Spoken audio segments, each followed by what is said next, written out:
অধ্যায় 6.2 অনুশীলনী 13 নম্বর অঙ্ক সমাধান করব, তাই তো? সেটা হচ্ছে অঙ্কটা হচ্ছে আমার ছিল যে পিতা এবং পুত্রের 5 বছর পূর্বে পিতা এবং পুত্রের বয়সের অনুপাত ছিল 3:1 আর 15 বছর পরে পিতা পুত্রের বয়সের অনুপাত হবে কত? 2:1। তাহলে পিতা এবং পুত্রের বর্তমান বয়স অঙ্ক আগে মুখস্থ করতে হবে না। তাহলে আমি এখানে কি বললাম, মনে করি 5 বছর পূর্বে পুত্রের বয়স ছিল হচ্ছে x বছর, 5 বছর পূর্বে পিতার বয়স ছিল হচ্ছে 3x বছর। এখানে পুত্রের বয়স x আর পিতার বয়স 3x, মানে 3 গুণ মনে করো। এখন বর্তমান পুত্রের বয়স কত? তাহলে আমার যদি 3 বছর পূর্বে যদি x হয়, 5 বছর পূর্বে, তাহলে বর্তমান হবে এর সাথে 5 যোগ করতে হবে, তাহলে x + 5। বর্তমান পিতার বয়স হচ্ছে 5 বছর পূর্বে যদি 3x হয়, বর্তমান কত? এর সাথে 5 যোগ করতে হবে, 3x + 5।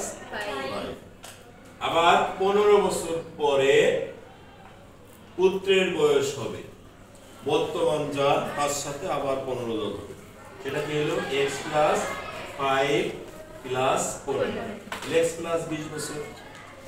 তারপরে বলছে 15 বছর পরে পিতার বয়স কত হবে? এখানে পিতার বয়স ছিল বর্তমান 3x + 5, 15 বছরে কত আসবে? 3x + 5 + 15 = 3x + 20।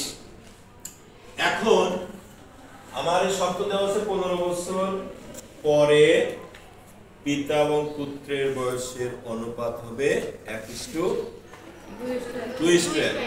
তাহলে সেইটা আমরা লিখলাম শর্ত মতে, এটা হচ্ছে পুত্রের অনুপাত, পুত্র x + 20, 3x + 20 = 1:2। এখন আমরা এটা কি করলাম, অনুপাত এটা উপরে লিখলাম, এটা নিচে, এটা উপরে, এটা নিচে, দেখে আড়াআড়ি গুণ করলাম। খেয়াল করেন কিভাবে আড়াআড়ি গুণ করলাম। এখান থেকে তো আপনারা বোঝেননি বলতেছেন।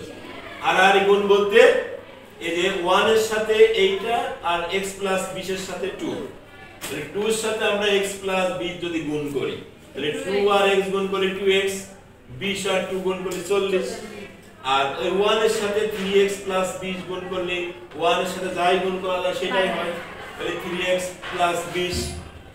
এখন এইটা আবার ওই যে আমরা 6 এ তৃতীয় করে আছে সরল সমীকরণ বা সরল সমাধান, x গুলো একদিক করি আর সংখ্যাগুলো একদিক করি, আর এদিক ওদিক জাতি হলে সমানের এই পাশে পাশে যাই করলে কি হয়?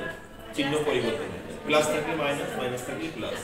তাহলে এখানে 2x থাকলো, এই 3x টা এই পাশে নিয়ে আসলাম, এখানে প্লাস ছিল বিদায় এই পাশে এসে মাইনাস হয়ে গেল, -3x। আর এখানে 20 আর এই 40 টা এই পাশে নিয়ে গেলাম, এখানে প্লাস ছিল, এখানে মাইনাস হয়ে গেল। তাহলে এখানে 2x এর থেকে 3x বাদ দিলি একটা x, বড়টা আগে মাইনাস, মাইনাস হলো। আর এখানে 20 মাইনাস আছে 40, তাহলে এখানেও বড়টার আগে মাইনাস যাচ্ছে, 40 এর থেকে 20 বাদ দিলি পরে 20 হচ্ছে, বড়টার আগে মাইনাস, মাইনাস হলো। আর দুই পাশে তো আমরা মাইনাসটা বাদ দিয়ে দিলাম। একই জিনিস যদি দুই পাশে থাকে, আমরা কমন থাকলে এটা বাদ দিয়ে দেওয়া যায়, উঠাই দেওয়া যায়। এখন আমার অঙ্ক চাইছে পুত্রের এবং পিতার বর্তমান বয়স কত। আমরা x এর মান অলরেডি বের করে নিয়েছি, x = 20।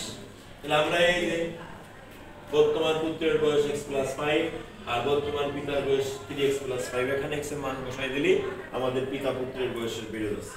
এখন পুত্রের বর্তমান বয়স হচ্ছে 20 + 5, 20 মান পেলাম, x এর মান আমরা 20 পাইছি, সেই 20 টা এখানে বসাই দিছি, 20 + 5 কত হলো?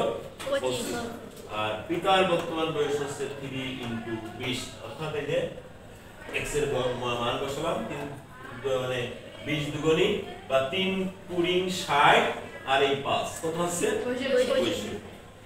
নিম্ন পিতার বর্তমান বয়স 65, পুত্রের বর্তমান বয়স 25।